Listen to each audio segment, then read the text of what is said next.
Yes. Possible. Yes. Whatever you answer here 5 minutes. Yeah, It doesn't like Google Meet. yeah, .com. probably get those. Ready? I thought it was 30. The dial boxes, I'll probably. Go ahead. Very similar something with the, it's in 2x4, so you can kind of get it partially backfilled. Call to order the Stephenville Town Council meeting for July 9th, 2026. Joe, would you please call the roll? Councilmember Bailey. Present. Councilmember Ross. President. Councilmember Wondler. Here. Councilmember Smith. Here. And Mayor Cruz. I am here. Will you please join me for the Pledge of Allegiance? Stephen, would you lead us in the pledge, please?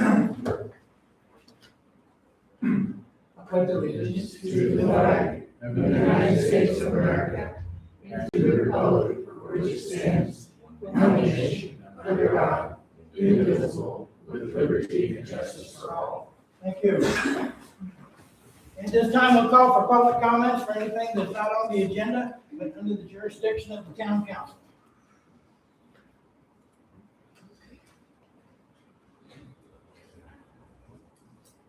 Okay, we don't see anybody here to comment.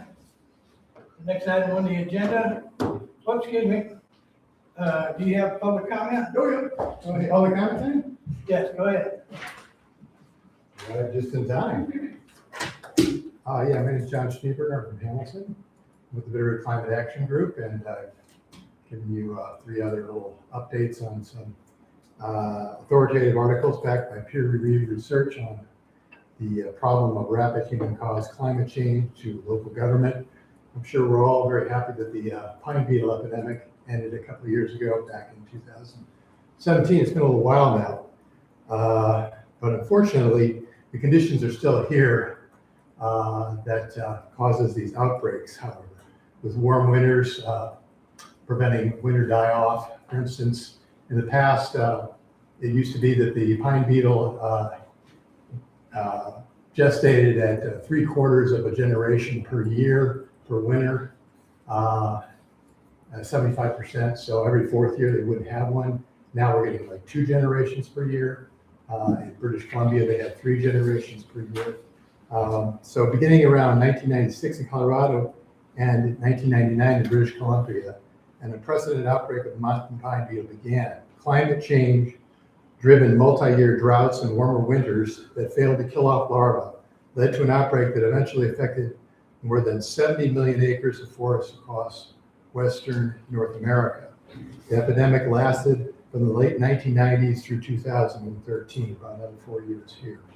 Unfortunately, the pine beetle is back. A new epidemic is now surging in ponderosa pine forests on the Colorado Front Range near lower elevation population centers that were previously spared. As you know, the one here was mainly higher elevations in the lodgepole pine forests. There's also a new southern pine beetle infestation in the southwest. It's the worst it's been in 2 decades. From the Forest and Climate Change section of the 2017 Montana Climate Assessment. The mountain pine beetle epidemic is currently on the wane in Montana because of the reduction of susceptible host trees. We project, however, that rising winter temperatures will result in increased mountain pine beetle populations. Those increases will result from fewer cold snaps and hence substantially decreased likelihood of seasonal mountain pine beetle die-off.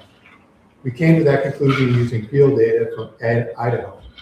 Higher winter temperatures then equate to reduced winter die-off, larger populations of mountain pine beetles. The data shows that for all temperature scenarios, as far as the warming scenarios that they're looking at, studied in this assessment, warm winter days above temperature thresholds necessary to kill about half the mountain pine beetles will occur more frequently. In other words, warming winter temperatures are projected to increase mountain pine beetle survival. Another quote, and then I'll finish up here. It appears more certain that a warming climate will increase insect-related forest mortality, depending on the presence of susceptible host trees. Already, warming temperatures expanded the range of the beetles, and the largest recorded bark beetle epidemic in western forests in recorded history has occurred in the last 15 years. Higher temperatures, if large enough, lead to more severe droughts as waters more rapidly and completely evaporate from soils and streams, which may in turn make forests more susceptible to other infestations, such as the western spruce. That's all I have for you. I have a question. Sure. Okay, what will kill the pine beetle? A cold winter will kill the pine beetle. It's a naturally occurring bug, so they don't really want to eradicate it because it's here for a reason. And, the lodgepole pine forest either burn and stand replacement fires, or they get beetles. So is there a temperature range that it needs to be in for a number of days? Yeah, I've read various things on that. I read between 40 and 70 below for a number of days. So the temperature you get at really high elevations, and we really never haven't seen those for quite some time.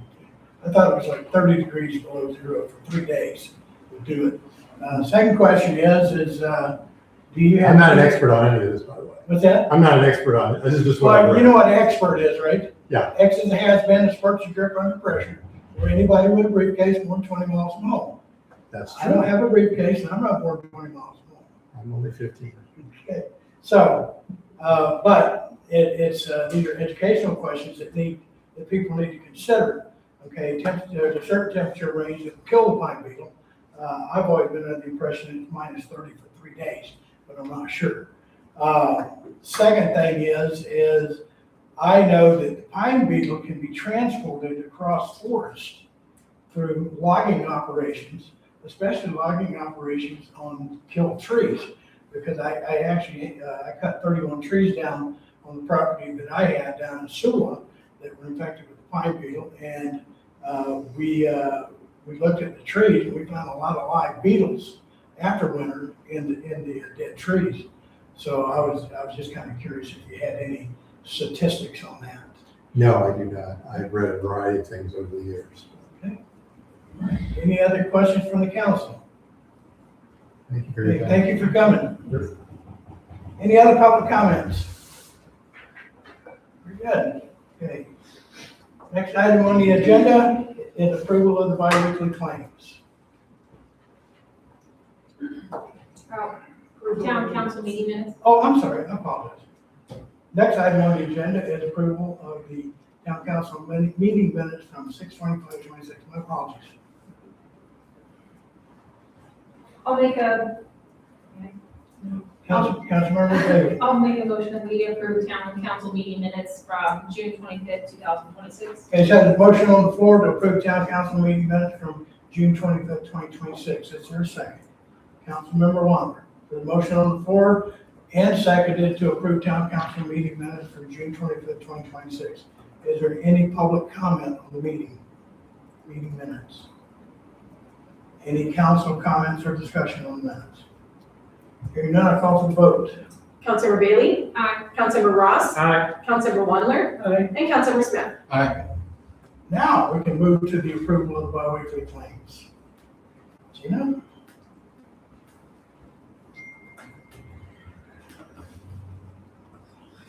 First off, are there any questions on the claims? Any questions for the finance officer? If so, you can direct your question directly to the finance officer.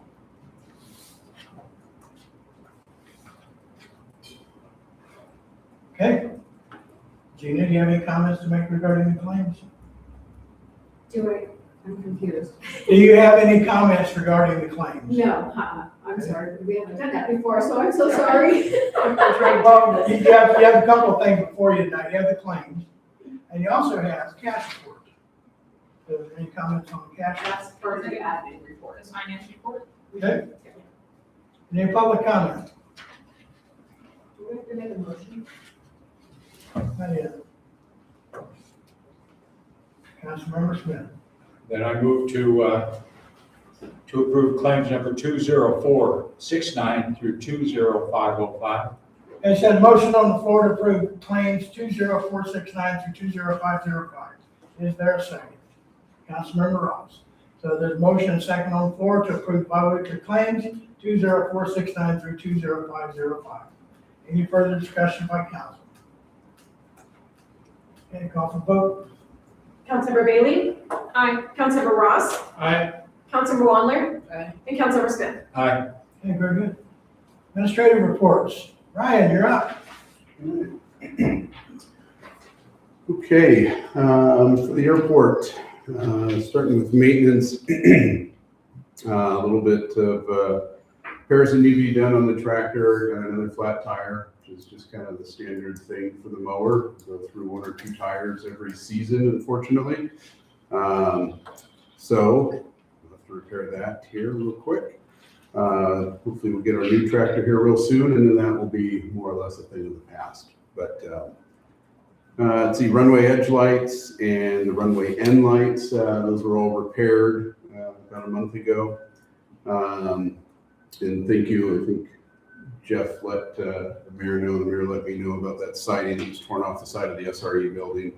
So I've got that resecured for now. I've got to pull off quite a bit to get that piece actually fixed because it kind of started to dislodge the vent for the unit heater inside at the same time, so you can't get that piece back in without peeling it apart. So it's secured right now, but the repair is definitely not complete. On the CIP project side, fuel that was still in the old tank. So when we transferred over to the new tank, there was still about 900 gallons in the old tank. That was all transferred over a few weeks ago. So that's fuel that we already bought. It was already accounted for in the last fiscal year. So for this fiscal year, it's almost like free fuel because we've already bought and paid for it. So it's now it's moved over into the new tank. That fuel was all tested ahead of time, make sure the API was all correct for it. So it was within a couple hundredths of where it needed to be. So it was really still very good, potent fuel. So we tested that before it moved over. Then we left a few gallons still in the bottom because there's always just a little bit of sediment and crud that collects in the bottom of those tanks. So we didn't transfer over everything. We left about 25 gallons actually in the bottom of that tank. But that just, we'll call that a good loss. Still working through a little calibration issue on that tank. It just, the tank chart that we were given for the stick gauge and for the clock gauge, nothing's jiving. So I don't know, can't figure out exactly why, but we'll get to the bottom of it. But we know we have fuel. We know we've got plenty of fuel right now. We know kind of where we run out. We just don't know what that translates into gallons. We know we run out at 11.5 inches, but I don't know how many gallons that represents. So that's what we're kind of struggling with a little bit. Let's see, the asphalt rehab project, that is still waiting for the FAA funding. We should have already seen that. We're one of the last airports that hasn't received their funding yet from the FAA. But unfortunately, our FAA representative very abruptly was no longer with the FAA at the beginning of June. So we got a little announcement that the gentleman's no longer with the FAA. Unfortunately, that then kind of put the brakes on processing all of our paperwork. So the new individual is our representative. Unfortunately, he went from having 21 airports to now 40 airports. So it's just overwhelming. But we're told that they should have the paperwork complete by the end of the month. So as soon as we get that, we'll start moving forward with getting the contract put together for the asphalt rehab project, getting that before council and getting that under contract and going. Lastly, fuel sales. June saw another increase overall in sales. We sold a total of 2,487 gallons or $16,710 worth of fuel. Bulk fuel costs have come down a little over the last several weeks, and our timing kind of when we needed fuel really worked out in our favor because we got to benefit from the fuel coming down, and the very next week the fuel started going back up. So we actually got it at its bottom. So we purchased fuel at $5.40 a gallon, and we're selling it right now at $6.30 a gallon, and fuel the following week went up to $5.60 and now $5.67, and it's just started climbing back up. The aviation fuel's a little different in that it's based off of crude oil futures as opposed to current fuel market, so futures are a little bit more volatile in a situation like we're in right now. So, anyways, that's what I got. Question, Yes, did you have to do a cleaning process on the fuel in the old tank? did not have to be cleaned before it was transferred over, but what it did, is it runs, because that fuel was all clean before it went into the tank. So how we pulled it out is we ran it through the bulk fuel truck. So they have a multi-stage filter system. So we pulled it all into that truck, then let it settle. So you give it, it's 30 minutes per 1,000 gallons. We gave it 30 minutes, we had about 900 gallons. Give it a little over 30 minutes for it to settle, and then you pump the fuel back out through the truck's filter system.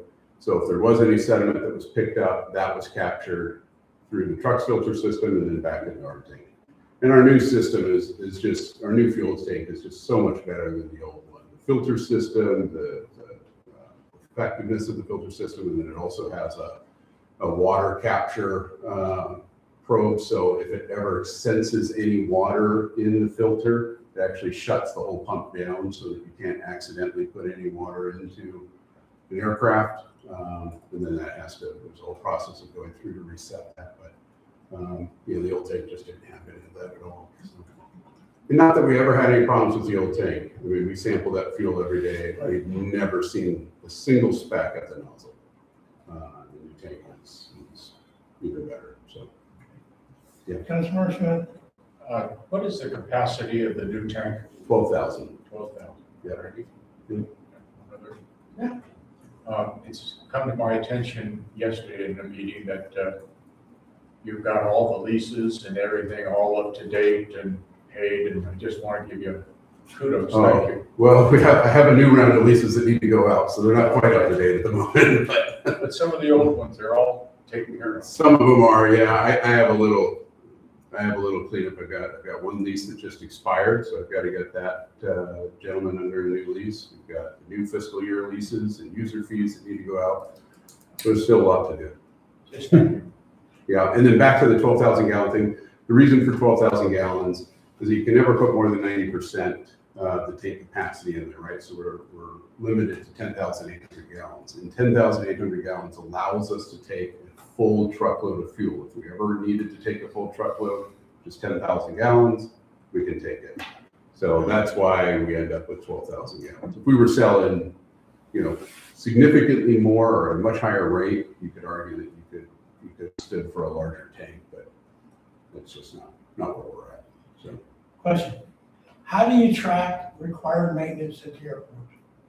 so I have actually it's a whole spreadsheet that tracks everything that I do on the daily checks, the weekly checks, the monthly checks, and the annual checks.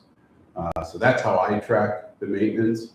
Some of that is based off of manufacturer service recommendations for various pieces of equipment. Some of it is based off of FAA recommendations, and some of it is just based off of what we found is required to keep things up to shape, right? Mowing, for example. I mean, our mowing frequency changes, and mowing is always a struggle because we struggle with the equipment, we struggle with the ability of the equipment and maintenance of it, et cetera. When the FAA came out, they came out in the beginning of June. It was a surprise inspection. Wasn't really surprised. We know this was their year. We just don't know when they're going to come out. The only comment they had was, you could do for a little more mowing, but everything else, all of our inspection records, everything else was passed completely. So who has access to the database or your tracking sheets? Me.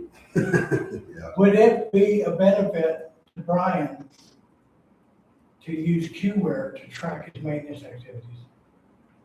So we have a subscription to a program where when we have a problem, we go in and we annotate the problem and we generate a work order and we assign the responsible parties to do the work.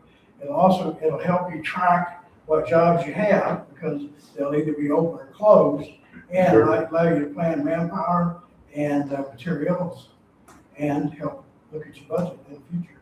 Yeah, I mean, definitely something to be interested in You looking actually at. looking at that? Yeah. Okay. Yeah. I mean, most of the labor is myself or myself. But at least, from the materials and it just documenting it and keeping track of it from a budget standpoint. It sounds definitely interesting. Can we make that happen? Brian? Yeah, we can take a look at that, yeah, see if that would be appropriate. Another little tool in your toolbox. Absolutely. And that would allow the town to actually take a look at it, look at how much work you got going on up there. Sure. See what the status is too. Yeah, no, anything to get away from just another Excel spreadsheet I'm on top of, so that sounds good, I like it. Okay. Thank you, sir. Any other questions? Welcome to Navy Nuke Land. Yeah. Anybody else have any questions? Okay. Building. In the back. Anybody?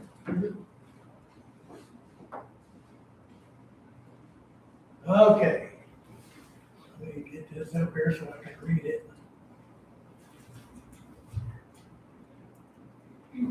New model commercial building permit 1, demo re-roof commercial 3. What does NSFR stand for? New structure. New structure. I don't remember what the other letter stands for. New structure, new build. So we have an electrical permit for that, and we have renovation remodel. We have a new remodel commercial building, and we have another NFSR. Okay, total fees collected, $1,117.20. Okay. We're trying to stay on top of building permits and roofing permits and plumbing permits and electrical permits and things like that. When we're not trying to be a hard line on it, but if we see somebody doing something in town and we don't think they have a business license, we check. If they don't have a business license, next thing we do is check for permits. Okay, because we do have a permitting system for electrical, mechanical, roofing, all that sort of stuff. So we have to stay on top of that. Any questions on the building? Fire department. Finance.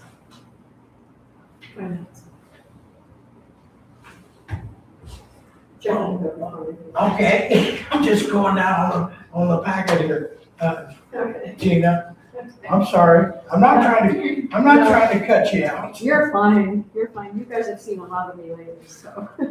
First of all, I want to say thank you guys for asking all the questions that you have, because you've asked some really good questions about finance, and it's been really great. I think we're all learning a lot, so thank you for coming in and asking those questions. Okay, so we'll start off with the cash report. The one thing that I can start off by saying is in the general fund, the 1,000 fund, we received our check for June, and it was not what we expected. We were about $25,000 short in the general fund. So we've received $194,000 this year.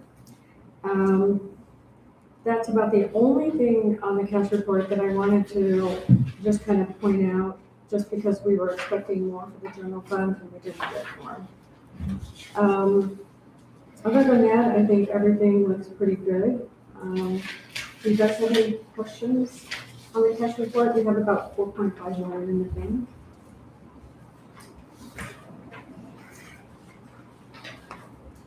Okay, so the next one we'll go to is the statement of expenditure, budget versus actual. This has been like a really busy week because we're trying to close out the year. Our fiscal year ended June 30th. So we're trying to get everything processed and try and close things out, but we're still getting invoices for June. So we'll probably get invoices for June into August, so we won't be able to do the final close probably until August. And then we start our annual financial report at that point. You'll see on the expenditures, we've had quite a big expense for our prosecution services. Part of that was because she was new, had to kind of get herself acclimated. So that's what threw that over. Our audit services, we knew that audit was going to be an expense that we didn't plan on because we had that federal audit on top of the regular audit. If you look down to forestry and nursery, that is part of the disaster fund. that money, we should be getting about 53,000 back from the state. We just got a check today for $21,000. That's part of the disaster recovery fund. So that's where that 14,000, that negative 14,000 is, because we had to pay for those services before they would reimburse us, okay? Any questions on that? Okay. For all of the other funds that we have, everything looks, it looks pretty normal. We've received, if you go down to the airport, well, let's start up with the 2394, the building fund. We've received more money from that because that's all based on the building permits that we do. So that's gonna always fluctuate. It's kind of a guesstimate every year in the budget. If you look down to the airport, we've received, or we've expended $182,000 on that. That had to do with the fuel, that we purchased the fuel. And so we knew that was gonna happen until we got our new fuel tank, as Brian stated, and that's just gonna now slowly climb just because we don't have to pay rent on that. We don't have to pay rent for the other fuel tank, and we're all set. So that's just gonna do nothing but climb. So we shouldn't see any issues there. The airport project, that's kind of, it looks funny there. We do get money, just like today I processed a claim for CR contracting for the pavement project for $169,000 or $161. We actually got that money. We got $169 from the FAA. So I never process a claim until we get the money from the FAA first. So that kind of looks funny. On the revenue side of it, in the general fund, it shows that we're about 5,000 over. I don't know. I think we were off on our estimated revenue, but I should check on that. The planning, we've made more money in the planning because we get 20% of that planning fee, the plan review fee. Same for the building code. That's all based on building permits. I think last time I mentioned on the police pension, it says we've made over $6,000, which actually isn't true because we get a check every year from the state for both the fire department and the police department. We got them in the same fiscal year. So that's why it shows that it's over.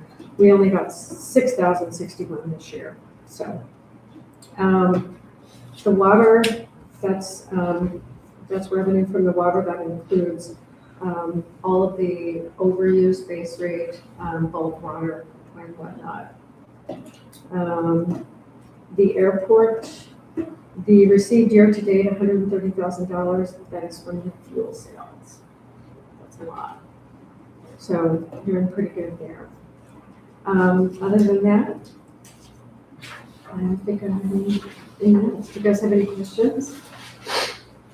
No? Thank you.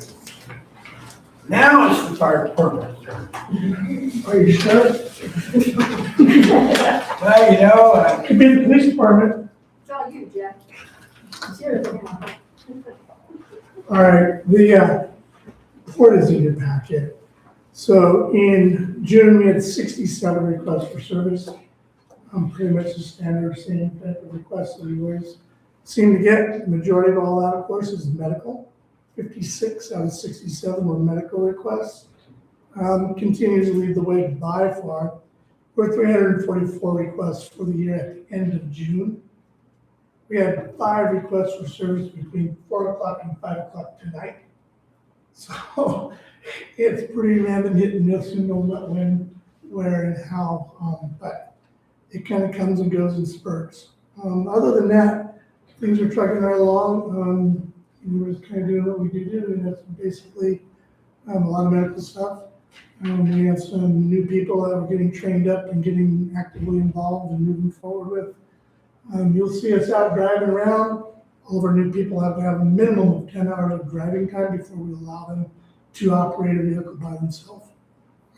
So that's kind of what you see going on. Why are they not driving around? Well, they're getting seat time so they understand how the apparatus works and how these bigger equipment runs and all that type of stuff. So that's what they're doing. When we're doing a ride along like that, we have 4 individuals that are authorized to check people off on the training side of that. So it's just not a random, well, let's go drive. No, it's not what we're doing.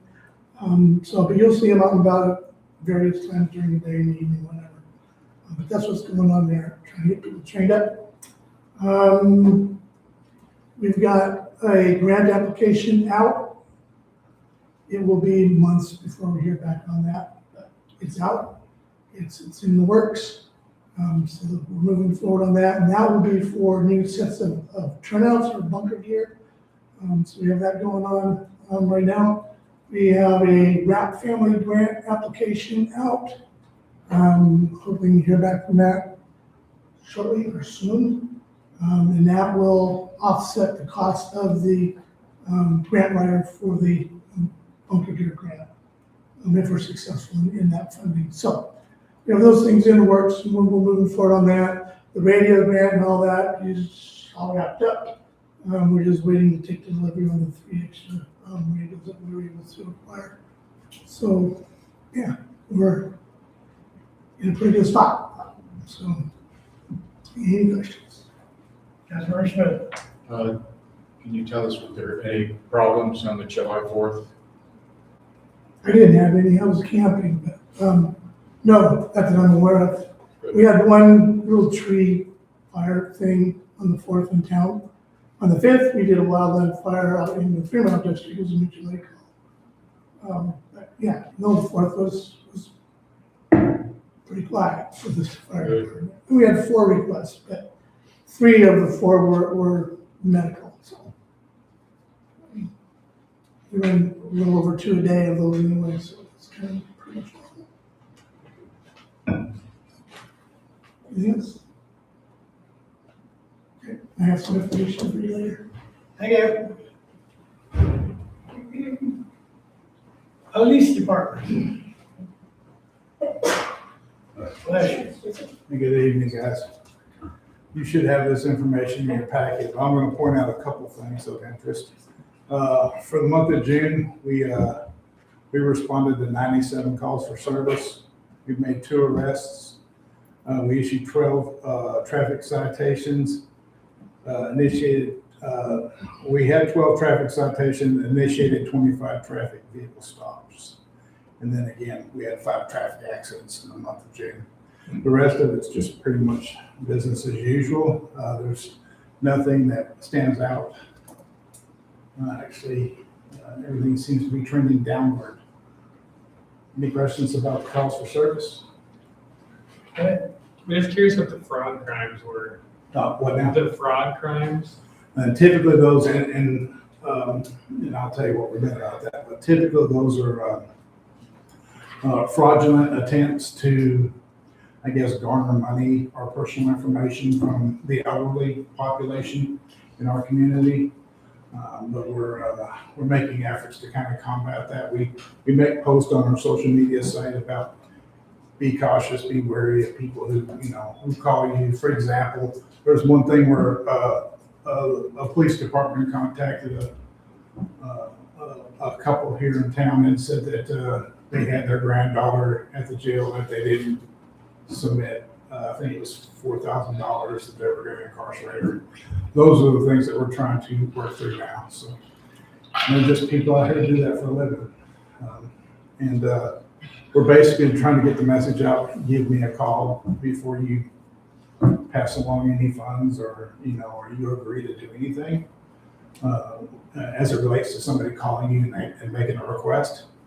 A lot of people they can't smell it out before it's too late. So, but we're dealing with that. And that's typically what the fraudulent activity calls for service are. Councilmember Smith. My question is the same to you as to the fire chief. How did the 4th of July go? Managed. We just managed. Okay. There's too many people out there shooting fireworks. And, I mean, they're anywhere and everywhere. We could hear quite a few illegal ones. Yeah, well, so we're in close proximity to the county. There's a lot of residences in areas of the county just outside of our jurisdictional boundaries that shoot off a lot of fireworks as well. And we have folks in town complaining about fireworks going off out of town, which we don't have any jurisdictional boundary in that area, so. But I wanted to point out, thanks to Miss Gina and Town Hall, I don't know if I mentioned this at the last meeting, but we received our TASER 10s, our new electrode devices, and we trained up on those a couple weeks ago. And we're all certified and good to go with those, and those are in operation at this time. Again, finance helped us. We got all of our ammunition. We call them beads and bullets, and we just completed our first firearms qual for the year in the summer months, and then we'll do another one in the winter when there's snow on the ground. So as a department, our training is going well. Our social media is kind of skyrocketing with the help of Kenny. Otis started a program where every Friday at 5 o'clock during the summer months, we all meet up down at the park and we hand out popsicles to the kids and to those folks. So that's something that's Popsicle with the cops. garnering a lot of attention, believe it or not. It's really What time is that? Because I like popsicles. 1,700 hours, typically every Friday. And we partner with the Lions Club and anybody else that wants to partner with us. And We Town buy Hall, ice cream. Town Hall buys the ice cream for us, and so it's kind of worked out really well, and we get an opportunity. We hand out sticker badges and little bracelets and coloring books, all the things that Miss Dina allows me to buy, and Great. so just, it works out. It allows us to be able to communicate and engage with the community, which I think it helps us in far more ways than we can imagine, so. But anyway, but that's where we're at, and I think the next big thing we got coming up is the grooming picnic, and so, we're getting geared up and dialed up to do that. Y'all have any questions about the stats for the month of June? Pretty self-explanatory. We'll make a comment about the speed limits. Okay, south of town, they have moved the 35 mile an hour down further south, moved 45 mile an hour further south, the 55 further south, and the 65. Yeah. I know this firsthand, okay? Because for 20 years, I've been running down that road, and I said, well, 65 is good here. Well, it wasn't. But good news is, I just got a warning. Yeah. But you gotta watch that. DOT moved all those out to try to slow down people coming into town, because we've got a lot more houses on the south side of town now. Yeah. And when you come into town, it steps from 35 to 25. And people are still blowing through town, 35, 45 mile an hour. And it's dangerous, especially around the curve at Kodiak Jacks. So people need to be aware of that. Yeah. And by the way, if you're out on 93, it's the same thing at Bell Crossing on either side. Mm-hmm. And they are heavily patrolling that area. So last year we submitted an application to have that site tested. And of course, we never got a response or anything, and they just apparently showed up one day and moved the signs. But they also did the same thing over on the Living Center side as well. If you notice, the 25 is further back now, and it's 35 down through the Y. Which I think is a really good thing, because. But we also still have the problem, Chief, of people not understanding the red 8-sided sign, Mhm. what it means.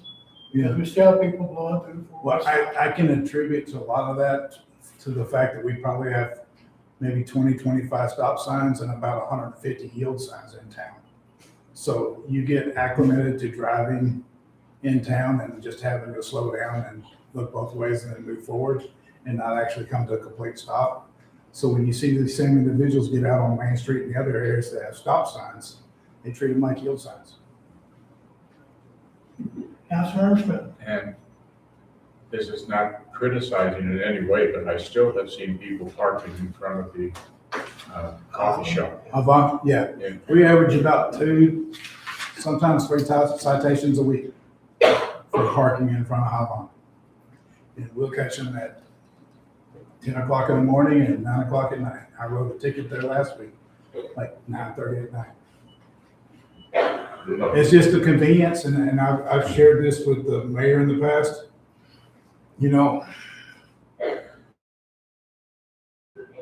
but do the same. You know, if I didn't have a place to park and it was only gonna cost me $10, I might stop there too.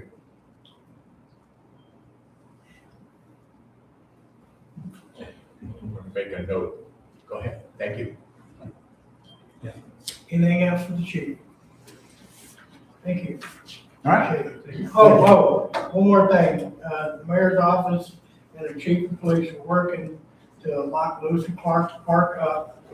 Yep. We're going down and checking the gates, locking the bathrooms up, and we go down to the River Park, we shut it down at sunset, and the our parks manager goes down there at sunrise, or when he comes in at 7:30 to open the gate down at the River Park.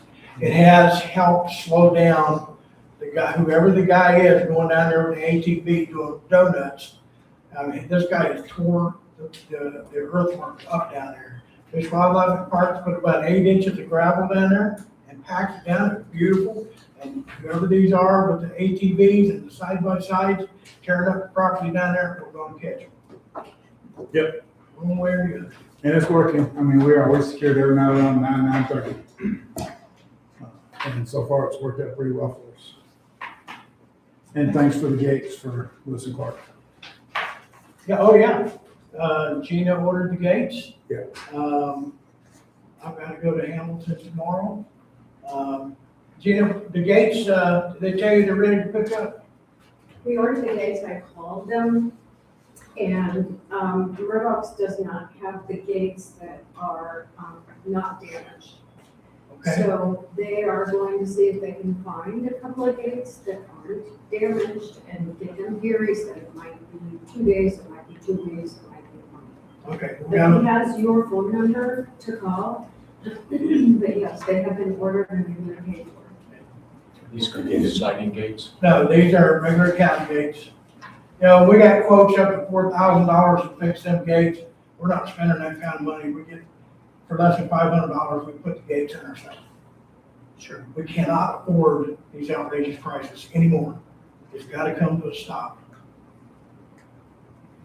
And we'll also have verbiage or signage on the gates as well. Anything else for the chief? Thank you. You all good? Steve, you're up.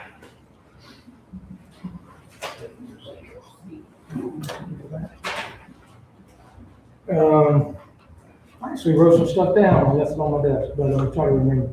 So June was pretty busy as usual, but the pool and the splash pad started up really easy. I can say that now because it started up, I told Janelle that earlier, and I'm not going to work, but now it started, so it's running good. First time in history, in recent years, that the pool actually opened on time. Usually we're a week to, we have been a month late.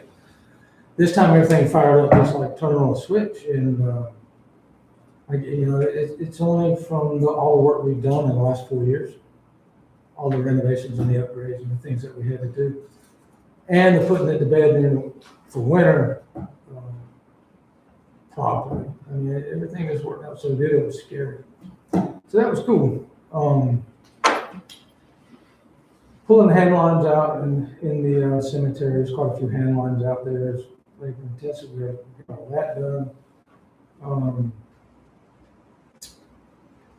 Your normal mowing operations, your normal schedules, and we've got some personnel issues right now we're working through.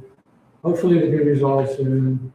See little areas once in a while in town that need a little attention. We'll get it. I'm gonna do that right now. Tell me to get some help. Had our DEQ inspection also in June. In my opinion, we came through with flying colors. It was great. Got no major, any kind of write-ups or anything. To me, little nitpicky things that I've gone around and corrected already, about 98% of them. We're still working on a couple of the bigger ones, and we're gonna get a little time on that. They're not gonna just say you have, we've got till the 15th, July 15th to respond. I'm gonna have 98% of that stuff completed in that response. Ian really helped me out a lot with that. Jerry helped me out a lot with that, and we got through a week of a little bit of more stress than we were due. But anyway, we're still working. We're tired. Need a little help. And see anything needs attention, pass it on. Put it on the list. We'll get it. And for those of you that are watching on the live broadcast tonight, we still have seasonal openings for people to come in and help us cut grass. We're paying a pretty good wage to do that, and we have 2 water assistant jobs that are open. Other than that, we're just gonna keep plugging on. Any questions for Stephen? Very good. Thank you, Stephen. Thank you. Okay, Mayor's Sewer Water Advisory Committee report. Are you taking care of that tonight, Brenda? Yes, I am. Thank you. All right. Thank you for letting us fill you in, but basically, we had our first meeting March 19th, and since then, we've met every month, the first and the third Tuesday of each month. We have 6 people on our committee, and some of the things that we've done so far are we set up our goals and questions and areas that we wish to explore and prioritize them. At the same time, we've established bylaws, which are on the agenda to look at later. We've established a mission statement with the help from the mayor. We also added in growth, cost, and quality items as part of that mission statement for us to accomplish. We did visit the water and sewage plant, and thank you guys, that was a great tour. We did come up with a set of questions as part of that, and we got some response, and we still have some additional questions, but we'll get those to you soon.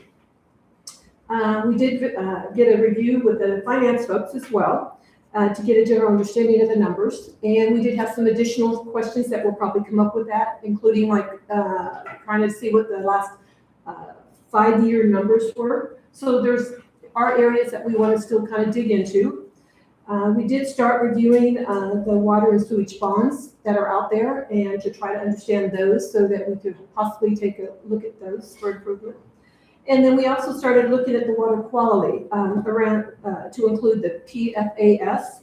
And I do have on this sheet what that stands for if people want to know, which is all part of the forever chemicals. And we have done a little research. We got a little briefing on Tuesday about what it is, what's possibly out there.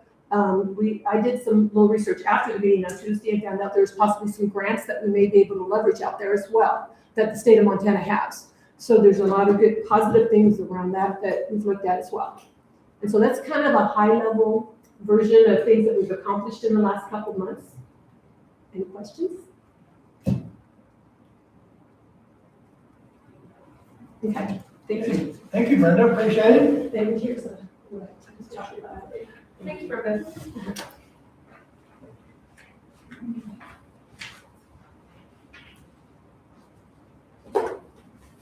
Next item on the agenda is discussion decision approval of Stephenville Harvest Valley Farmers Market for 7/25/26. Councilmember Smith. I move that we accept the approval of Stevensville Harvest Valley Farmers Market for 7/25/26. Okay, there's a motion on the floor to approve Stephenville Harvest Valley Farmers Market for 7/25/26. Is there a second? Councilmember Ross. Okay. You know, it's funny, you sit up here and, you got about half a dozen things going through your head. Somebody raise your hands. Wait a minute, who is that guy? Yeah. Okay, so the second on the floor to approve Stephenville Harvest Valley Farmers Market for July 25th, 2026. Is there any public discussion or comment? Jake? Councilmember Ross? It was mentioned last time there was some work on removing the requirement for this. Have we made any progress on that? Well, actually, I have looked at that. We were looking at maybe doing a resolution to relax that requirement, but I cannot relax a town ordinance with resolution. We actually are gonna have to change the ordinance. And because we have a couple of other issues that we're looking at doing the same thing, and the research proved that you can't take a resolution and relax the town ordinance. So it's on our list to get done, and we're gonna try to get it done this year. But right now, obviously, the budget's the biggest thing on the market. Any other comment from council? No, this doesn't take too much time, so. No. Okay, hearing none, please call for the vote. Councilmember Bailey? Aye. Councilmember Ross? Aye. Councilmember Wandler? Aye. And Councilmember Smith? Okay, motion carries 4-0. Have an informational from the Stevensville Civic Club regarding Stevensville Creamery Picnic. How are you tonight? Good, tired. I've had a lot going on over the last couple months. Obviously, last month we had Circus come into town, which was a huge success. Tons of people came. We think we had between 600 and 700 tickets sold.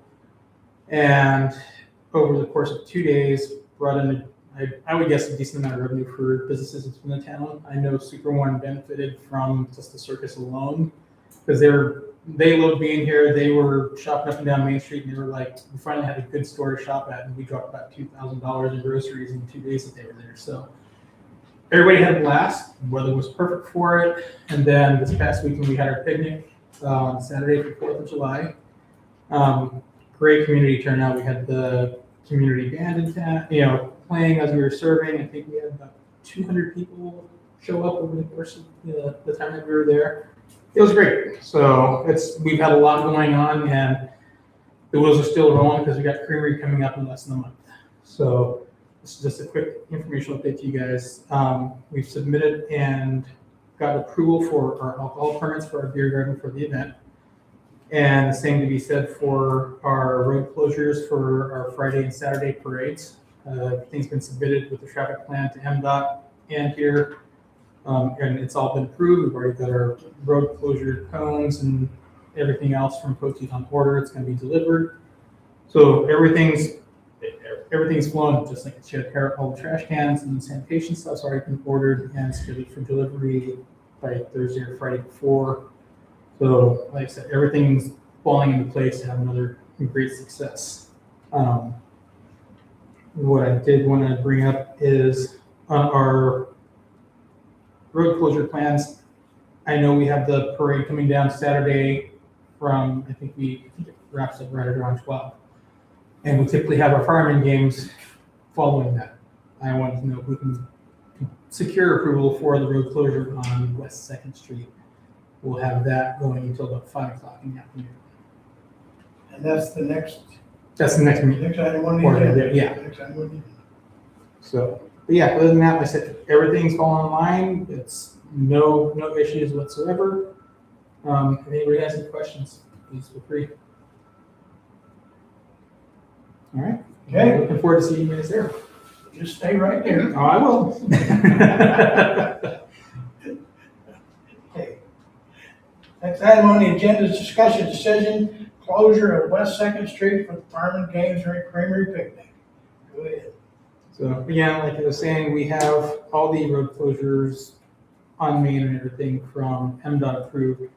Obviously, we want to extend that closure on West 2nd Street to go until about 5 o'clock in the afternoon, because we typically have the firemen's games out there, which, the crowd loves seeing everything. The firemen, fire departments love doing it. And so we just like to assure that the city we're good for closing that off for that period of time. Any questions from the council? Any public comment? Could I get a motion on the floor?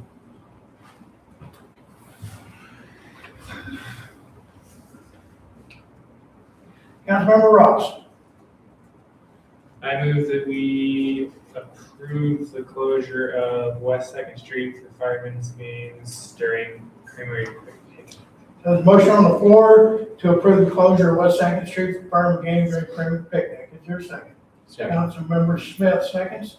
So the motion on the floor for closure of West Second Street for fireman game during Creamery Picnic. Any council discussion? Comments or questions? Janelle, please call for the vote. Councilmember Bailey? Aye. Councilmember Ross? Aye. Councilmember Waddler? Okay, And Councilmember Smith? very good. Thank you very much.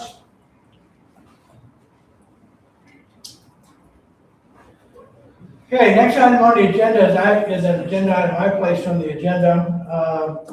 It's regarding the Mayor's Sewer and Water Advisory Committee. Typically, temporary committees last 6 months or less. We're over 6 months on this committee.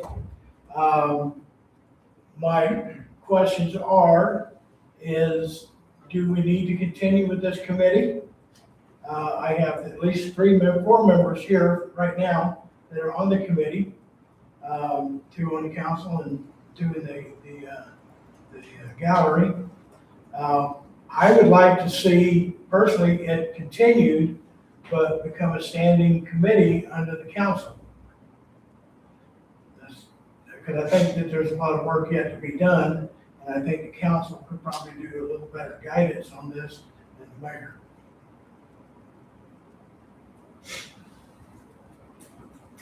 Any questions from the council? So we're going to dissolve first and then redo, huh? Correct. Okay. Any comments from the public? Okay, hearing none, can I have a motion? This was just a Councilmember Waddle. I'm sorry. This was just a discussion item. You just wanted their feedback on that. Oh, you're right. It was just a discussion. The next item on the agenda is discussion decision, approval of Mayor's Sewer and Water Committee Advisory Committee bylaws. So could I ask the council's indulgence in suspending council rules and moving item F up in place of item E and item E in place of item F? Councilmember Smith. I move to suspend council rules to move item F in front of item E and E in place of F. Okay, so the motion on the floor to suspend council rules and address item F in place of item E at this time. Is there a second? Councilmember Waddle. So the motion on the floor to suspend council rules to move item F in place of item E and E in place of item F. Is there any public comment on that? Any council discussion? Councilmember Ross. I guess my question would be, is there a point to it if the committee is going to be possibly disbanded anyways? They'd have to do new bylaws for the proposed board. If council chooses to abandon the committee, because at this point, as the mayor, I think the committee, it either needs to be dissolved or be placed under the council. If council chooses to make it a standing committee, then you can go ahead and address the bylaws which they are written. If you abandon the committee, then you don't need to address the bylaws.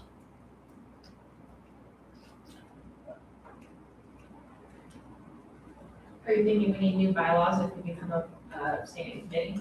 That's what I was wondering, if they're written as a, I mean, I think that's a good question. So if we become a new committee after we discuss and decide that, yeah, if we become a standing committee is what everyone's referring to as, or a board, then do we need to create new bylaws or review it because now we are a new group? I think you could revise your the bylaws as a standing committee versus the mayor's committee. I think that's a good idea. that was just my concern, was if those would stand and need to be slightly adjusted or worded differently. I believe so.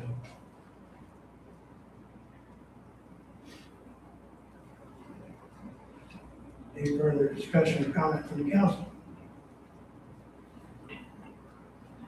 the two council members that are sitting on this committee, the question to the mayor is it worth maintaining the committee as a council committee versus a mayor's committee? Or do you think you've reached the end of the committee's life?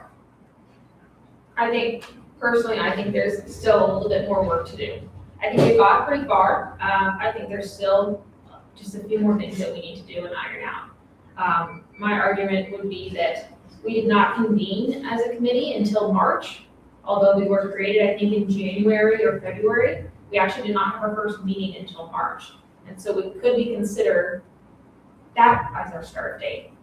Okay. And maybe that's just semantics, and that's why they're bringing it up a moment ago. Because I think regardless, I think there's still work to do, whether we're a committee of the mayor or a board or standing committee. Which would be more beneficial to the town, to keep it as a mayor's committee or move it under the council? Would it make sense to finish the special spending the council rules vote first before we have the discussion? Yeah, we never voted on that. We didn't vote on moving the items? Not yet. Perhaps we should do that. Call for the vote. Councilmember Bailey? Aye. Councilmember Ross? Aye. Councilmember Wandler? Aye. And Councilmember Smith? Thank you. This kidney stone is still bothering me, in case you haven't noticed. Okay, so back to the discussion. I said, but Is this a nice shade of red? you're doing fine. Don't worry about it. I mean, we're getting it done. Okay. You're asking for our opinion on this, right? Yes, I am. Yeah, I would say to go as a board. It would be more advantageous and a little more, what do you say, more authoritative. Even though it's not it's just advisory, but. Councilmember Ross. My opinion would be if we do go to a board that we consider the implications of having two council members on the board. Absolutely. There's only one.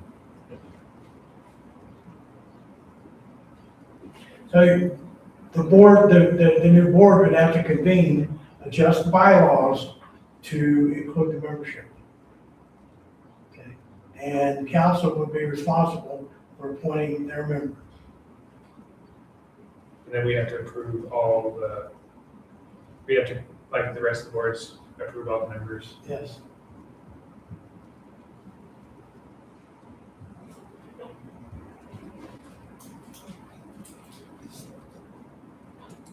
How would you like to proceed?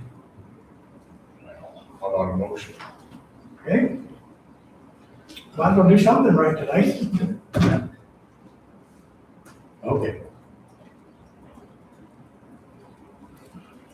Councilmember Smith. All right, I move to adopt the Mayor Sewer and Water Advisory Committee as a board. Okay, so the motion on the floor to adopt the mayor's Water and Sewer Advisory Committee as a board. Is there a second? Okay, Councilmember Water seconds. The motion on the floor to adopt the mayor's Sewer and Water Committee as a council board. Any public comment on this? Any further discussion by the council? Councilmember Baker. Personal question, being that I'm on the committee currently, do I need to abstain from the vote or no? I would have to have half the council abstain. Yeah, I don't think so, because at this point, the board would be reconstituted in the future. okay. Sounds good. That's kind of what I thought. I just wanted to double check before I did anything. So, It is just been advisory. It has only just been an advisory. That's right, it's only been in the budget board. Okay. Any further council comment? If you don't, call for the vote. Councilmember Bailey? Aye. Councilmember Ross? Aye. Councilmember Wandler? Aye. And Councilmember Smith? Okay, so the Mayor Sewer and Water Advisory Board is now committee is now a council board. And as such, the committee bylaws should be removed from the agenda item because the new board will have to address those. We'll remove that item from the agenda. Mayor, are there any issues with no bylaws ever being adopted for that committee? No, I don't think so.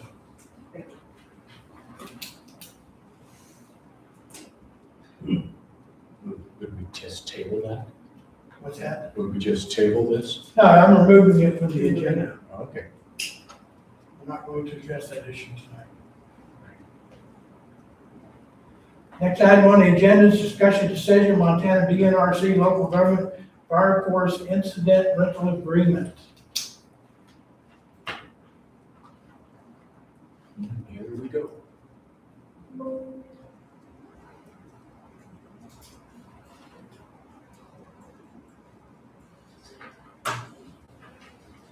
Chief, is this under your bailiwick? I'm sorry. This is the fire agreement through DNRC? Yes. Well, this is under yours? News to me, I mean, I'm not sure what the agenda item is. Well, basically what this It's is, on the agenda. this is a mobilization and resource agreement to allow rental of our resources in case of the time of need. Some of the requirements are we have to actually legitimately own the equipment in order to rent it and lease it to the DNRC. It's a pretty standard agreement. That'll bring money into the town if something ever happens. We had a chance to review the agreement. Yes. Okay. Yes, Councilmember Smith. Are these pretty standard rates? Yes, I think they are. They are adjusted annually, biannually, whenever the government decides to do that. But we've been doing this agreement for 31 years that I know of. The reason why it's before you guys is because the mayor is the only one that can enter into agreements.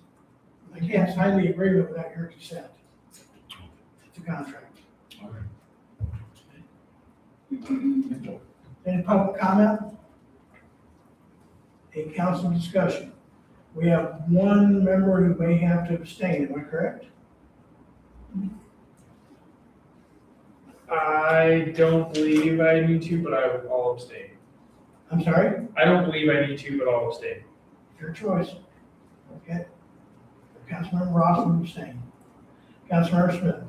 I move to adopt Montana DNRC local government fire forces incidental rental agreement. Okay, so there's a motion on the floor to approve Montana Department of Natural Resources local government fire forces incident rental agreement. Okay, there's a second on the floor. Councilmember Wander to approve Montana DNRC local government fire resources incident rental agreement. Is there any council discussion? Okay, Janelle, would you please call for the vote? Councilmember Bailey? Aye. Councilmember Wandler? Aye. And Councilmember Smith? Aye. Next item on the agenda is the mayor's special project. We have a river park, it's 26.16 acres, I think it is. And within the park, we have various footpaths running around the park. Some of them are in an area where they're kind of dangerous. Okay, they're right next to the river. The bank is falling in on some of those footpaths. So I've been talking to the parks manager, and we've been talking about moving a couple of those footpaths in and creating a bicycle path within the park. We don't have a nature park in town where people have trails to be able to ride their bicycles. We have Lewis Clark Park, Father Valley Park, the Dickinson Park, we have the Veterans Park over here. We have 6 parks altogether. This is the only place where we could put something like this, and the kids are kind of excited about this, to be able to go in and cut some little paths in that area out there. And what it will do, it will open up that park to more areas for people to use. Right now, you got path running around the outside, and it's dangerous, okay, especially if you have mobility issues. And it comes around to the east side of the park, and it's just inside the fence boundary. and this drawing is not exactly accurate. If you look at the drawing this way, that's north. So the east side of the park, that boundary on that footpath is not exactly accurate. But we looked out there and we realized that we could get almost 1.5 miles of footpath and bike path in that park without causing a lot of problems. And it's all going to be done with volunteers. It's not going to cost the town any money to do this. We go out there and just take weed eaters and lawnmowers and cut that path, and people can start using the path. Of course, it'll be some of it seasonal because of the flood water. But for the most part, it's not going to cost us any money. I will put together the 310 permit. I've already talked to conservation folks. We just have to put a 310 permit in, and they'll take a look at it. And because we're not working that close to the river, it shouldn't be an issue approving this. We are also looking at down on the river where we put our old fishing access site. We have a debris field down there that we need to clear out. And they tell me that as long as we take it off the property, we can take it. We just need to put the 310 permit in. So we can go cut all that driftwood up and give it away, dispose of it, or whatever we want. So this is what I'd like to do. I'm putting a lot of my personal time into it, and I'll be out there swinging a sling or whatever I got to do to get this done. So I'm asking council permission to move forward with this. We will not bring a final plan to the council until we have all the permits in place, but I'd like council approval to start the process. You know, Jim, I think that park is really pretty because it has so many open spaces, and I worry that this bike path will take away from that. I think it's a little bit much for that size of a park to have a walking path and a bike path. The bike path will serve as a walking path too. So, but they're gonna double over, so we're gonna have 2 different routes people can take, and this path doubles over on itself multiple times. It does. It kind of but- takes away from that open space where you've got the birds and the squirrels and the deer, and it's like, it's such a nice place to go because it is so peaceful and it feels like you're out in the woods. And I worry that this bike path will really take away from that very quickly. There are cross-cutting paths out there already, okay? And the people have actually been driving in there. We're trying to stop that. We actually started shutting the gate to the river park at night, padlocking it. If you go down there when at dark, it will be padlocked, you can't get in.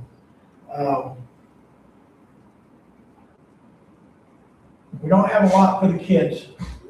And we really don't have a lot for the adults. I don't want to see somebody with a knee injury trying to walk that river path. Who in here have not been out there?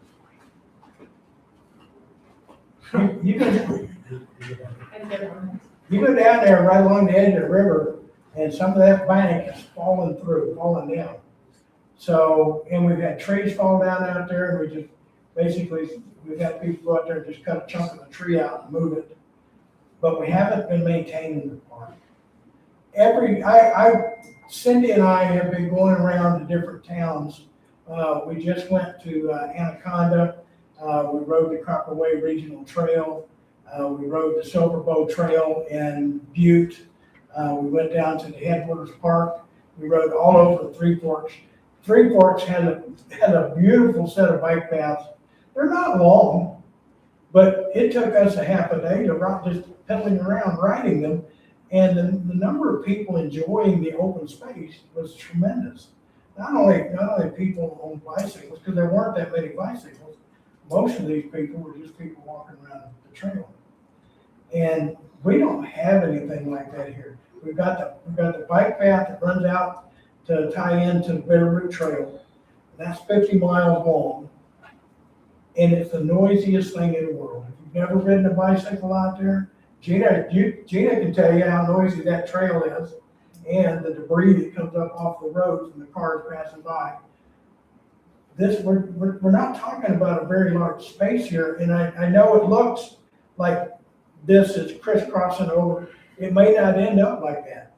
we've got to go out there and foot it, walk every bit of it and make sure that we can do this.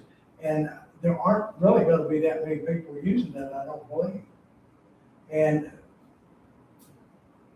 I just think it'd be a great thing for the kids and senior citizens. I mean, they don't have much, if you go out there right now, you start in the parking lot, you go through the gate, and you hang a left to go west, they can get down to the river, but the debris field is so bad down there that the big nice beach we had is gone. We gotta remove all that stuff.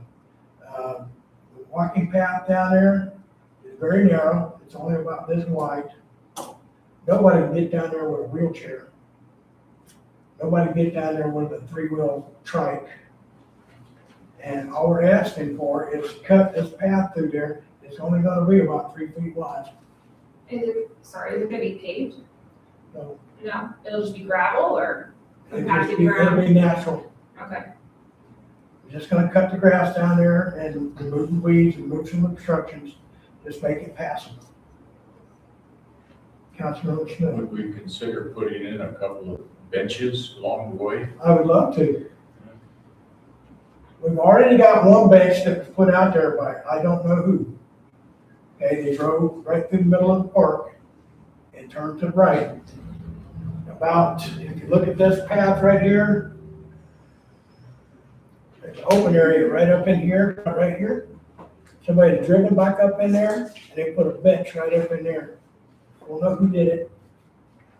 We got half a dozen other benches on the west bank, on the west side of the park that are in disrepair. They need to be painted. One of them, I remember, was down in the river. Yeah. So I'd like to get something done on this park. I do appreciate the open area, but getting to it, for somebody like me, I've got artificial left knee, I'm bone on bone in the right knee. I can't get out there. I can walk the path.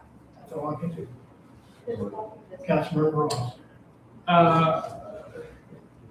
Just with the not really having a kind of path laid down, if it's just natural grass. I'll go with And you. then if we're gonna advertise it for people riding their bikes, is there a concern for people crashing their bikes? Because it would be fairly uneven. They're already down there riding.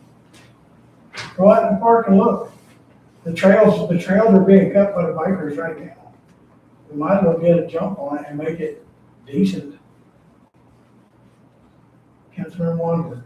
I think the issue here is that you are requesting approval to proceed with exploration of a bike path. That's right. That's not to go out and do that right now. That's right. That's what- Let's just I've got pursue it, yeah. In order to get this done, I have to submit the appropriate permits to the conservation people and the floodplain people and the Army Corps of Engineers. So we have to go out there and walk this down, make sure it's doable. And then we have to fully describe what we want to do. It's not just something that we can just go out and do. Because we're right on the river. Would you be opposed to maybe doing less back and forth and maybe more of just a general large loop around the area that then would cause less visual traffic and kind of keep that? I have no problem with that. I just sat down and I sat down on Google Earth and I said, wonder how many miles I can get in the path. And I started just sketching this in using Google Earth. I came up with 1.5 miles. I said, wow, that's a lot. And this is here as a representation of what we could do. You could make it a loop in the park and have a couple of cross-connecting paths so that people would say, I don't want to go all the way to the end today. I just want to turn right at the next turn, follow over and come back, which is what's already there now. They're just not passable for anybody with, any mode of transportation that's not a bicycle. We need to open our parks up for everybody. If a guy wanted to be pushed around that park right now with a wheelchair, couldn't do it. But if we open up a path, we at least a little bit to be able to get somebody out there we could.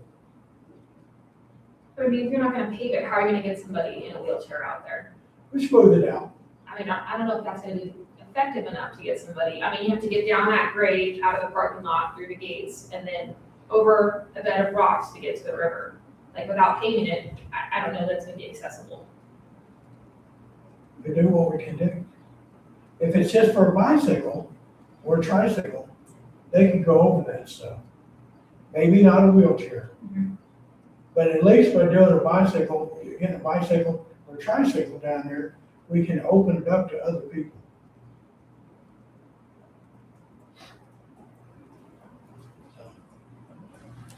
We have those pounds at the refuge also, good pounds. The refuge, I've talked to the people at the refuge. They have paved paths, which would be nice to ride on. As a matter of fact, quite a number of people have approached me and asked me if we could cut a deal to get from our park up through the refuge. The people at the refuge don't want anything to do with bicycles. In fact, there's a little interesting note. In Montana, state parks generally prohibit e-assist bicycles. I'm not talking about electric motorcycles. I'm talking about e-assist bicycles. An e-assist class 1 bicycle, maximum speed is 20 miles an hour and generally is less than 750 watts on the motor. Let me tell you something.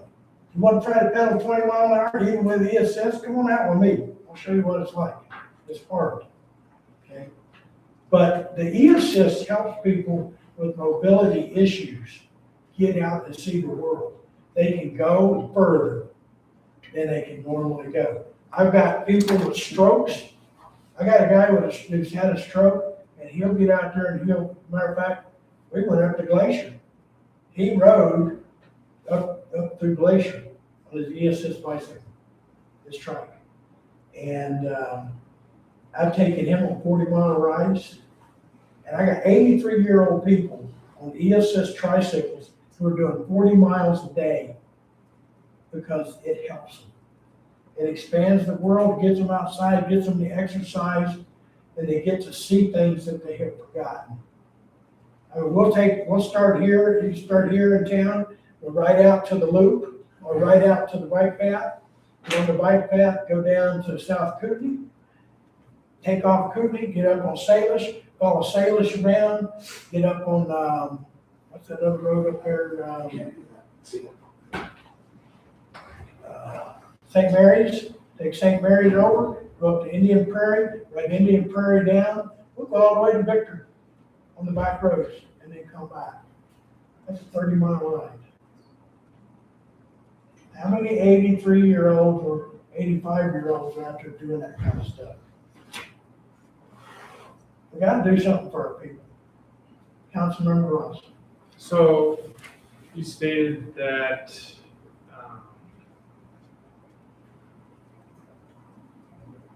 people with bikes in there creates access for more people, but you also stated that people are already in there on bikes.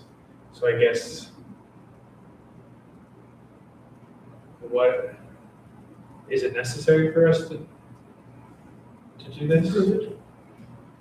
They're just riding all over the park. At least this way it gives them a trail to ride, and it does minimal damage. Councilmember Smith. Isn't it true right now that the signs are posted, there's no bicycles on them? Nope. No? No, did further analysis of that, and bicycles are not considered the same as a vehicle in our law. Okay. Good to hear. But you go to a state park, like we went to the Headwaters Park, we rode 5 miles to get to the Headwater Park. Right there's got a sign that said, no e-assist bicycles. We couldn't even go into the park.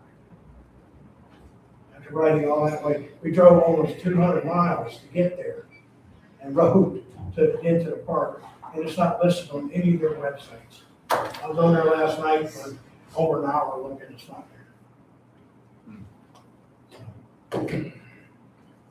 That's my case. I've got a note. So, currently bicycles are allowed in the park per our laws. Yes. And they're already in the park on the trails that are already established. Yep. And you're saying e-bikes would or would not be allowed in under current law? E-bikes would. They are. E-bikes, class 1 e-bikes are considered the same as a human propelled bicycle Okay. under state law.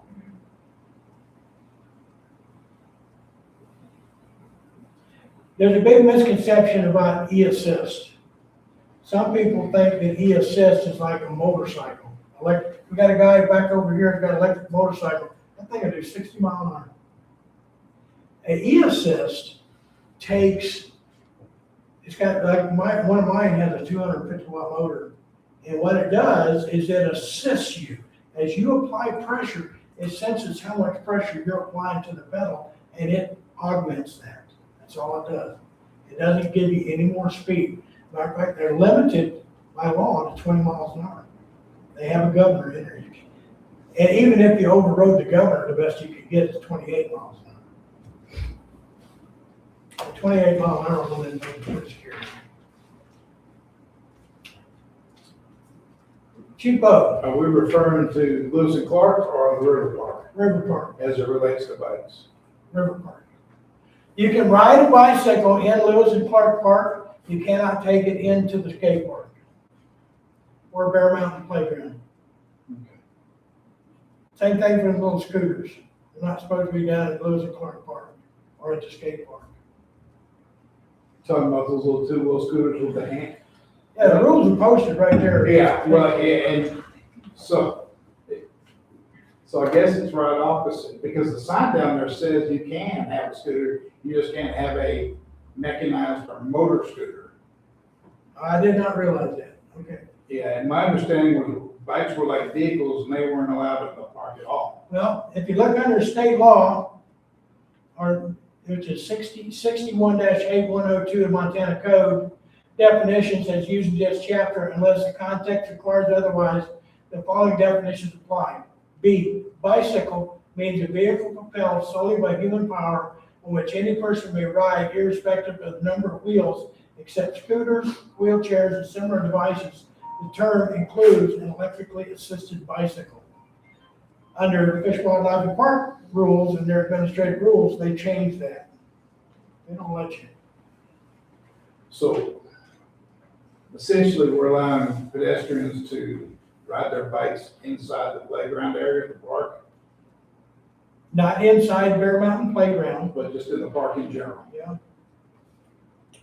Yeah, but our code says, 1821 Stevensville Municipal Code prohibited activities.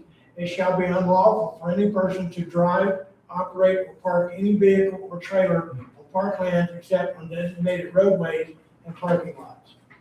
Bicycles are bicycles.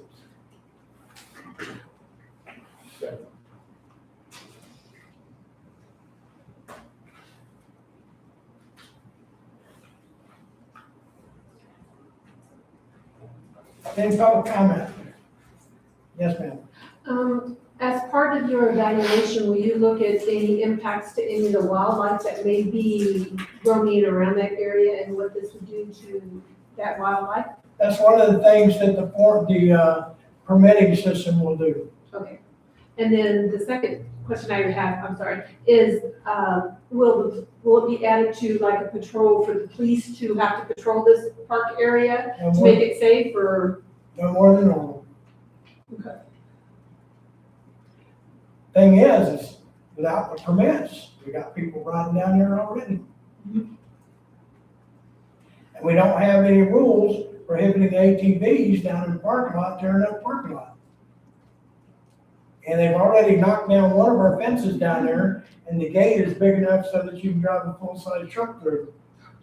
Councilmember Smith.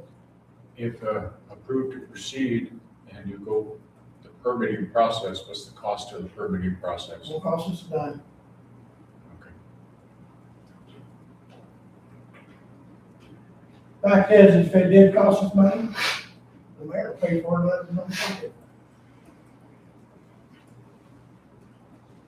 Just wanted to get it on the record. I got it on record.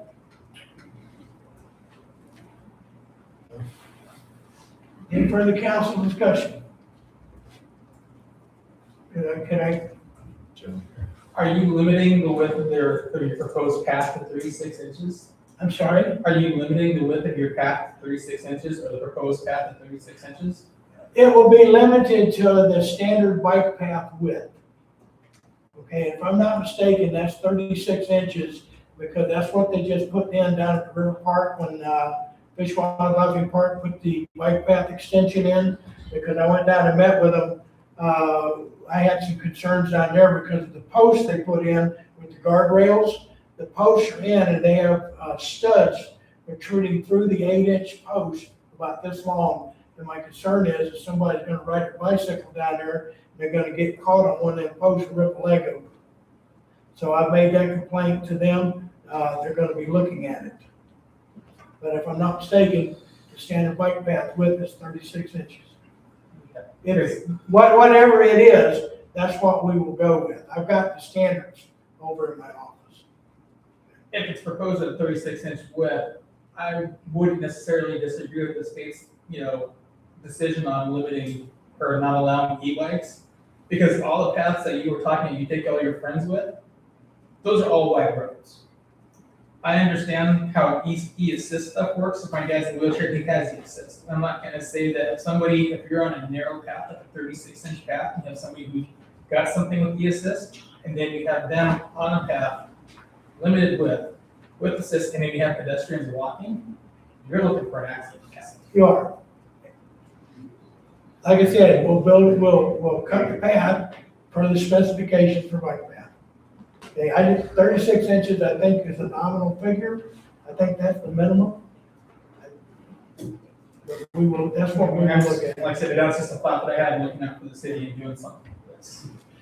When you go through some of these bollards, you go up there to the river bollard or the river bridge, okay, or the wooden bridge. The bollards are too close to the end of the bridge. They're supposed to be like 30 feet out. Okay, they're so close that if you take a standard recumbent trike, which is 32 inches wide, you have this much room on either side to get that trike through there. Okay, so the bollards, I've been trying for 4 years to get the bollards moved. I can't get them moved. They'll argue if you have enough space, you just gotta slow yourself down. I'm sorry? I said they'll argue if you have enough space, you just have to slow yourself down to get through it. Yeah, there's barely enough. There's not enough room for 2 people to pass on that bridge. Yeah. On a trike. Okay. And the same thing on that new extension that they put in at the John Owen and Nancy Owen campground up there. There's not enough room. I thought it was kind of tight just for a bicycle.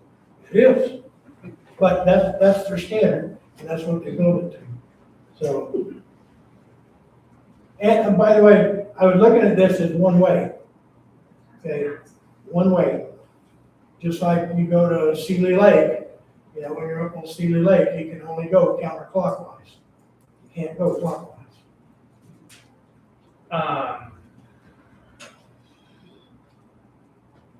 It sounds like we're gonna have we're gonna have some rules to the park with all this stuff, which is gonna be like signs and I'm assuming barriers to not allow something bigger than whatever the path is gonna be. And then I guess, do we need to go in and change laws to allow for this stuff? I didn't think so. I think if we go back and we put the fence back up the way we're supposed to at the appropriate width, I think that's the only barrier you need. That would be your bollards. Okay. Right now, you go down there, you take a full-size truck through that gate. We want to restrict it. We want to just set it up for pedestrians and bicycles. Probably how they got the benches in there. I think for me, there is already a path cut, and I would be in favor of improving upon the existing path, but to cut a secondary path just provides some pedestrians and make it one way, where the other path is whatever way you want. I think it can just get really messy, and I think it's too much for such a small space. Improving upon the large oval that is already in place, so that bikes can get down there, I can see that. Adding in these back and forth cutbacks and switchbacks, I think that gets busy quickly. And I would want to preserve the park as much as possible and still allow for everyone to access it. The final design would come before council for review and approval. I just threw this together, sitting at my desk at home. I just threw it together just to see what we could do. So can you walk us through what your exploration process is gonna look like? So if we approve this tonight, what's your next step? And when will it come back before council? My next step is to submit a 310 permit. What does that include? 310 permit is what you use to open the path to have the Conservation Corps look at it, floodplain administrator look at it, and the Army Corps of Engineers. They all have to look at this because we're doing work down by the river. But you should already have a proposal in place before they come out, correct? Well, before I put this permit in and go through all the administrative process to do it, I want council's permission to pursue this. If you don't give me permission, it's dead in the water tonight. I'm not gonna touch it again. So in between us approving it tonight and you going to submit your 310 permit, you'll have a finalized proposal to send before those. I'll have a draft. Right. They'll have an idea of what we want to do. We're not gonna submit a final plan to them. As a matter of fact, the truth of the matter is for this part, as long as I stay away from the river, I don't have to put a plan in. The only thing I really gotta put a plan in for is right along the edge of the river, where we're gonna have to set back those paths. Those paths need to be moved 10 to 20 feet back off of that riverbank. Because some of them are just too dangerous. And the other part that we need to put the 310 permit in for is to clear the debris on the boat launch down there. Want to clear off that boat launch. All this is going to be kind of one big project. Clear that boat launch off down there so people can put their kayaks in down there. We built that in 2017. We cleared the road and put the road in all the way down to the river and had that whole area right there where all that debris is sitting as a boat launch. Matter of fact, we saved the 2017 fishing season because when the Camp family shut down the fishing access site, the only real place that people had to launch a boat was from the town access point down there at the river, or across the river, and we got that land given to us. And people, that big steep bank? We had guys down there launching their boats off of that big steep ramp down there into the water, and then they have to pull the boat out of the water. And I've watched more than one time the cable break off the bullseye when the end of the boat come flying up there to take a guy out. Yeah. I think what I would like to see is what you propose as far as all the improvements that you just listed. Like if you're gonna, reestablish the boat launch down there, if you're gonna set up new gates, if you're gonna move rocks around, park benches, all that's kind of being lumped in with this bike path. And give us a diagram of what your bike path will look like, and I'd love to walk that with you as well, and just kind of understand that before we move forward with this. That's mine. So you want to put a motion on the floor? Unless there's any. I'll make a motion to table item H, the approval to proceed with the exploration of the bike path at Stevens Hill River Park. Okay, is there a second? Okay, is there the first and second on the table to table this issue until when? I would say I leave that up to you when you can have a proposal as far as everything that you intend to improve upon in the park and including a diagram of the path. One or two council meetings? Let's give you 2 council meetings. 2 council meetings, when will that be? August 13th. Okay, motion on the floor to table this issue until August 13th. Any further council discussion? Call for the vote. Who was the second? Councilmember Thank you. Ross. Thank you. Councilmember Bailey? Aye. Councilmember Ross? Aye. Councilmember Wadler? Aye. And Councilmember Smith? No. Okay, so we got 3-1. Okay. Next item on the agenda is Montana Aeronautics Tractor Grant Agreement. Okay, Brian? Yeah, so back in March, we presented the actual formal offer from the Montana Department of Aeronautics, which which was approved at that evening's council meeting. So this is the acceptance agreement now to formally Except put our hand out. Take the check. Yeah, formally take the check, right? So, so there's a grant award all through here. There's a copy of our actual application for the grant that we filed back in November originally. It's several pages down under Exhibit 2. Actually, under Exhibit 1, I'm sorry. And then the notice to proceed, which is kind of this very awkward document that the Montana Department of Transportation has when it's not a federally funded project, which this it isn't. It's A, not a project, and B, it's not federally funded. The state's giving us all the money to buy the tractor. So they have this really awkward document that you have to fill out when there isn't any federal funds.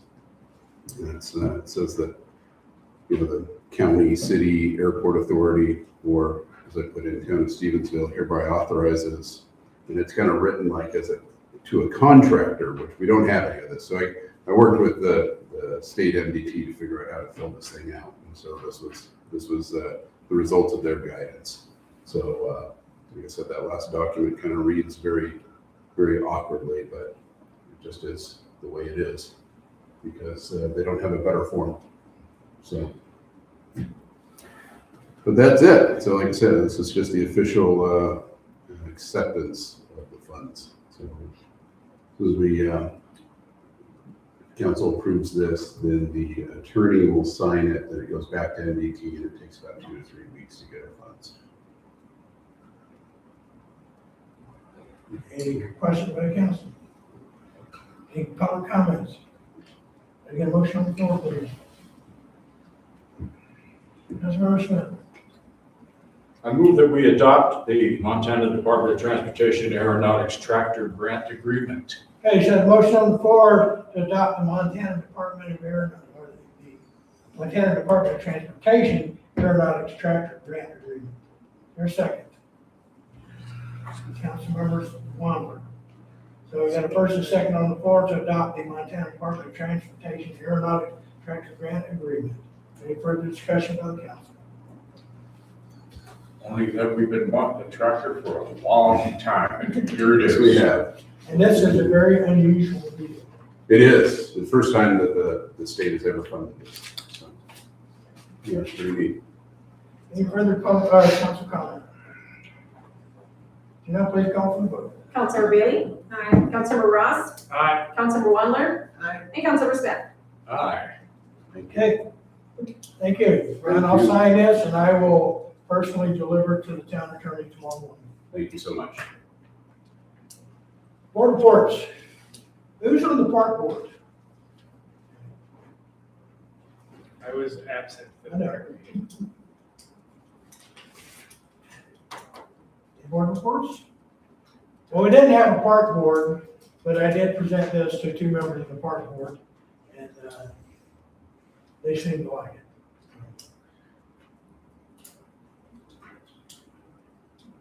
And we asked remaining members of the park board, for those that want to stay on the park board, please let us know.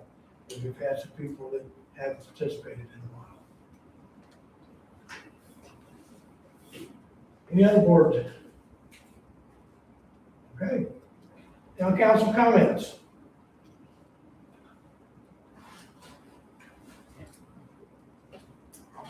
None? Okay, executive report. Fireworks were a disaster. I drove around town watching all this stuff go on. People were shooting fireworks across the roads to different properties. I watched one explode and really set a neighboring field on fire. Thank God it went out. I don't like the idea of having to sedate my pets. And a lot of people in town have come up to me and expressed their concern about that. So we're going to bring it before council at some point, shortly down the road. Y'all can make a decision on the fireworks. The mess that was left down on Sixth Street, Squamble, and on College. They still haven't got it all cleaned up. If you want to go ride down there, go down to College, just west of Sixth Street, or just south of Sixth Street, and look at the volume of fireworks that are stacked up down there. That had to have been close to a professional display. That was ungodly amounts of fireworks. The night of the 5th, I was driving around town and people were blowing fireworks up, and I caught some kids over in Father Valley Park launching fireworks. And I very politely asked them not to do that and advised them that it was against town law. So they departed the area. When they turned the corner, they turned their headlights and taillights out, so I couldn't follow them. I knew who they were. But people were not particularly happy about it. Part of the problem is there's so much paper waste that comes down on the ground, and it's not just falling right where they're launching the fireworks, it's getting in our sewer systems. And what happens to paper when it gets wet? It can swell up. And what kind of happens in a sewer pipe when you swell up a bunch of paper? We can get a sewer backup. That's dangerous. Can't deal with that kind of stuff.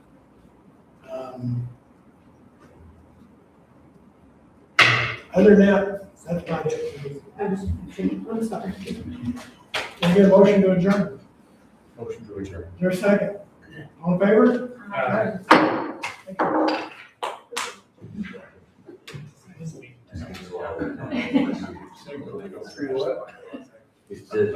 I Oh, yeah. don't know. I jumped in.